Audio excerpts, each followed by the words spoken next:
Hello, and welcome to another episode of Michelle Plans Travel. Today's episode is a lot shorter and it's a little bit more fun focused rather than purely educational. And based on what I've been thinking about recently, I've really been pondering why people travel, but also what's the motivation behind souvenirs that people bring home. The word souvenir, as many of our English words do, comes from the French word that literally means to remember. And it hit the English in around the 1700s, but people have been collecting souvenirs for thousands of years. Ancient Egyptians, when they traveled, they would bring home different objects that they had found, different religious objects. And then the medieval times, people would bring home stones and different artifacts that they had seen because they thought that they might contain sort of a special power. During the grand tour days of the 1700s and 1800s, when people sort of did their grand tour of Europe, they would bring home all sorts of things. So it could be artwork, so paintings, statues, vases, things like that. They'd bring home different kinds of books, maps, anything to show where they had been and also to prove that they were educated. And then once the railway kind of was available and more affordable, and so more and more people could travel, that's when you saw the big mass-produced souvenirs that we're kind of used to seeing. But I'm really interested in why people buy souvenirs.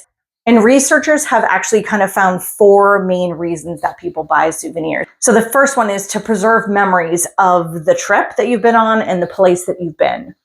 Then there's sharing the trip with friends and family. So even though they didn't go, you want to bring them a little piece of something. There is still the element of proving I was there a little bit.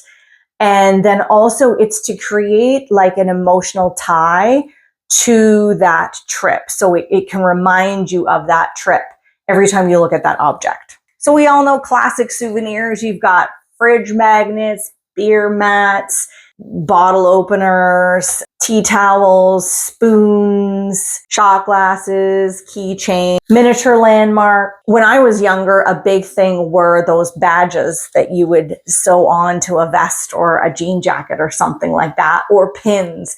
They were really big in the 80s, I think the 70s and the 80s, and we had tons of those. I think I actually still have all my badges in a box somewhere. But the classic souvenirs became popular because they were cheap, they were lightweight and easy to transport. So of course it made sense to bring them home. And over the last 10 years, there's been a shift. People seem to be bringing home different things and also more useful things for souvenirs. And I think a big shift has been, instead of buying something, people will actually come home with recipes, whether that be for food or a cocktail or a certain coffee or a way of making a coffee. I know that in our family, even a certain way of putting things together on a plate, so a charcuterie or some sort of Mediterranean plate, even the way it's plated and the ingredients that go together, that's like a way of recreating where we were and the memories from a trip.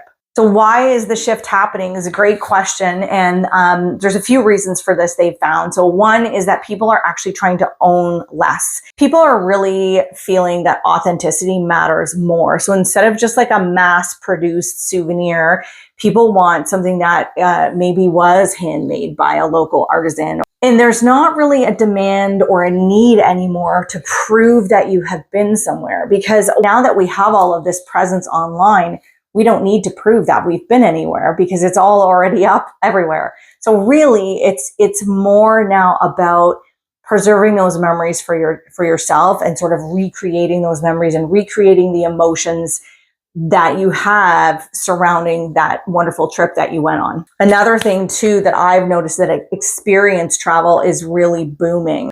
Things like cooking classes are really taking off, or local meals in people's homes has become a huge one, or taking other kinds of classes, weaving classes or hand making something in a local spot, chocolate making classes, wine tours. They're all really things that are craved by people because they want to get that authentic experience of where they're going.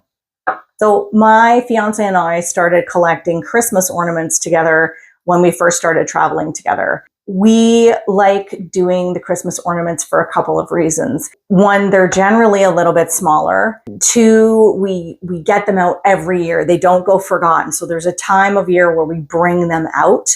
And it's really fun to decorate the tree and look at the ornaments and have the experience of just reliving that vacation together.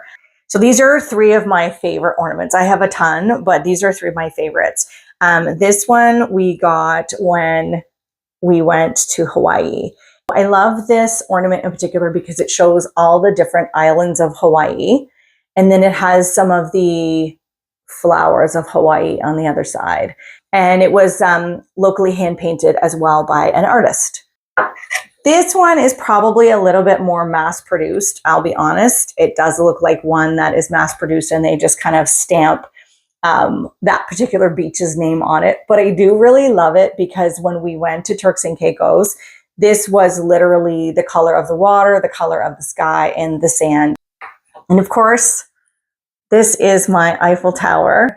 I got this one at the top of the Eiffel Tower when we went up. And I especially love how it sparkles. And that's because we went up the Eiffel Tower at night. Not really by design. That was the only time slot they had left when I went to book it, even though I went to book it 3 months in advance.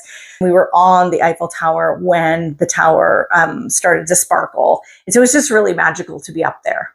I would really love to know what your favorite souvenirs are. And if you have changed the way that you collect or process your memories from your trip. I'd love to have you share a recipe of some sort. If you have a really great recipe, whether it be a drink recipe or a food recipe, I think that would be wonderful. As always, thank you so much for watching. And if you enjoy my channel, please do like and subscribe and follow along as we continue this journey together.